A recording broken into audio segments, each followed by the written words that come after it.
കടക്കലിൽ വയോധികയെ കാട്ടുപന്നി ആക്രമിച്ചു. കുമ്മിൾ സ്വദേശിനി ശാന്തയ്ക്കാണ് കാട്ടുപന്നിയുടെ ആക്രമണമുണ്ടായത്. കൈക്ക് ഗുരുതരമായി പരിക്ക് പറ്റിയ ശാന്ത കടക്കൽ താലൂക്ക് ആശുപത്രിയിൽ ചികിത്സ തേടി. എസ് വിനീഷ് ചേരുന്നു. വിനീഷ്, ഈ ഭാഗത്ത് വന്യജീവി ആക്രമണം കൂടുതൽ പരാതികൾ ഉയരാറുണ്ടോ? ഇതാദ്യമായിട്ടാണോ കാട്ടുപന്നിയുടെ ആക്രമണം റിപ്പോർട്ട് ചെയ്യപ്പെടുന്നത്? സ്ത്രീയുടെ സ്ഥിതി എന്താണ്? തീർച്ചയായും ഇന്ന് രാവിലെയായിരുന്നു ഇത്തരത്തിലുള്ള ഒരു സംഭവം ഉണ്ടായത്.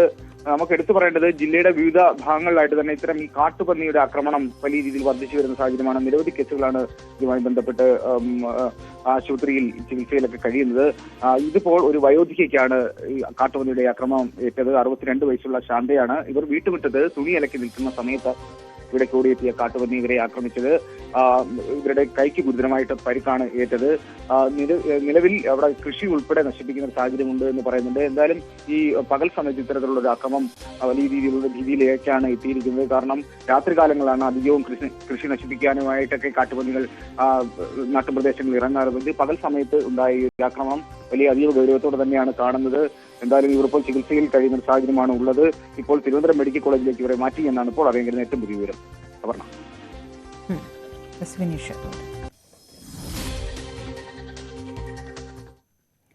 തിരുവനന്തപുരം ആറ്റിങ്ങൽ ബൈപ്പാസ് നിർമ്മാണത്തിൽ നാട്ടുകാരുടെ ആശങ്ക ഒഴിയുന്നില്ല. കിഴുവിലം ഗ്രാമപഞ്ചായത്ത് പരിധിയിലെ നിരവധി പ്രദേശങ്ങളാണ് വെള്ളപ്പൊക്ക ഭീഷണിയിലുള്ളത്. മഴ പെയ്താൽ വീടിന് പുറത്തിറങ്ങാൻ കഴിയാത്ത അവസ്ഥയിലാണ് ഇവിടുത്തെ കുടുംബങ്ങൾ.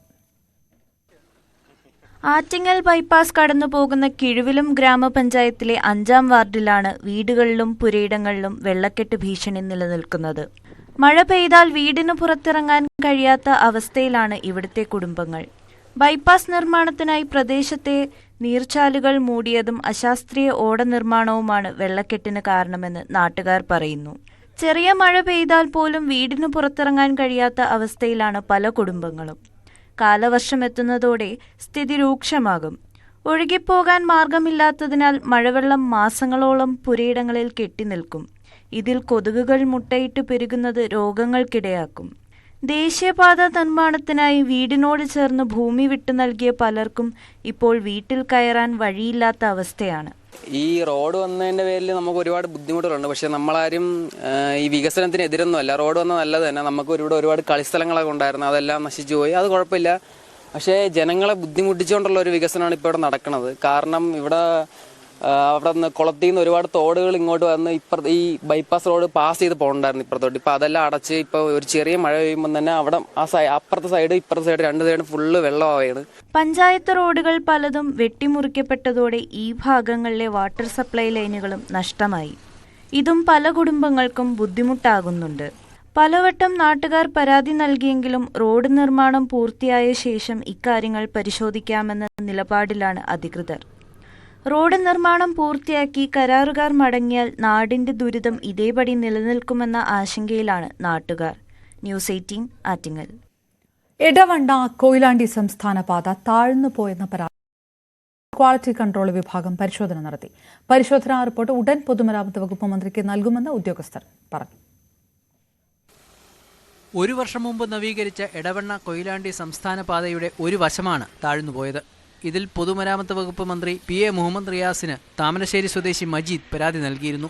ഇതിലാണ് വിജിലൻസ് ക്വാളിറ്റി കൺട്രോളർ ജില്ലാ മേധാവി ബെന്നിയുടെ നേതൃത്വത്തിലുള്ള സംഘം പരിശോധന നടത്തിയത്. നവീകരണ പ്രവൃത്തിയിലെ അപാകതകൾ ഉദ്യോഗസ്ഥർക്ക് ബോധ്യപ്പെട്ടു. ഉടൻ റിപ്പോർട്ട് മന്ത്രിക്ക് നൽകുമെന്ന് സംഘം പറഞ്ഞു. കൊയിലാണ്ടി താമരശ്ശേരി മുക്കം സംസ്ഥാന പാതയുടെ നവീകരണ പ്രവൃത്തിക്കായി 228 കോടി രൂപയാണ് KSTP വഴി ചെലവഴിച്ചത്. കരാർ ഏറ്റെടുത്തത് ശ്രീധന്യ കൺസ്ട്രക്ഷൻ എന്ന കമ്പനിയാണ്. പൂർത്തീകരിച്ചിട്ട് കേവലം 1 വർഷം മാത്രമേ ആയിട്ടുള്ളൂ. ഈ റോഡിൽ മുക്കം ഭാഗത്ത് നിന്ന് താമരശ്ശേരി കൊയിലാണ്ടി ഭാഗത്തേക്ക് യാത്ര ചെയ്യുമ്പോൾ റോഡിന്റെ ഇടതുഭാഗം പൂർണ്ണമായും താഴ്ന്ന അവസ്ഥയിലാണ്. ഇരുചക്രവാഹനങ്ങൾ ഉൾപ്പെടെ നിയന്ത്രണം വിട്ട് അപകടത്തിൽപ്പെടുന്നുണ്ട്. ക്രമക്കേട് നടത്തിയവർക്കെതിരെയും മേൽനോട്ട ചുമതലയുള്ള KSTP ഉദ്യോഗസ്ഥർക്കെതിരെയും നടപടി വേണമെന്ന് ആവശ്യമുയർന്നു. ഏകദേശം 2.5 വർഷം മുൻപ് ആരംഭിച്ച ഈ റോഡിന്റെ പ്രവൃത്തി പൂർത്തീകരിച്ചിട്ട് 1 വർഷം പിന്നിടാണ്.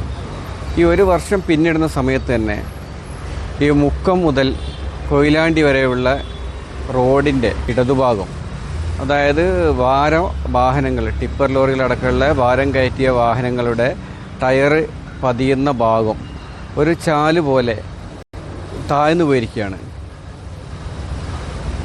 ഇത് കാരണം ഈ റൂട്ടിലൂടെ വരുന്ന ഇരുചക്ര വാഹനങ്ങളും അതേപോലെ ഓട്ടോറിക്ഷ പോലുള്ള വാഹനങ്ങളും റോട്ടിൽ നിന്ന് പൊളഞ്ഞു കളിക്കുകയും നിയന്ത്രണം വിടുകയും നിരന്തരം അപകടത്തിൽപ്പെടുകയാണ് ചെയ്യുന്നത്. ഇതേ തുടർന്നാണ് പൊതുമരാമത്ത് വകുപ്പ് മന്ത്രി അന്വേഷണത്തിന് ഉത്തരവിട്ടത്. റോഡിൽ നിന്ന് വെള്ളം അഴുക്കുചാലിലേക്ക് ഒഴുക്കാതെ കെട്ടിക്കിടക്കുന്നു എന്ന മുക്കം ഗോതമ്പ് റോഡ് സ്വദേശി ഫൈസലിന്റെ പരാതിയിലും ഉദ്യോഗസ്ഥർ പരിശോധന നടത്തി. KSTP അസിസ്റ്റന്റ് എഞ്ചിനീയറെയും കരാർ കമ്പനി ഉദ്യോഗസ്ഥരെയും വിജിലൻസ് സംഘം വിളിച്ചു വരുത്തിയിരുന്നു. ന്യൂസ് 18 മുക്കം.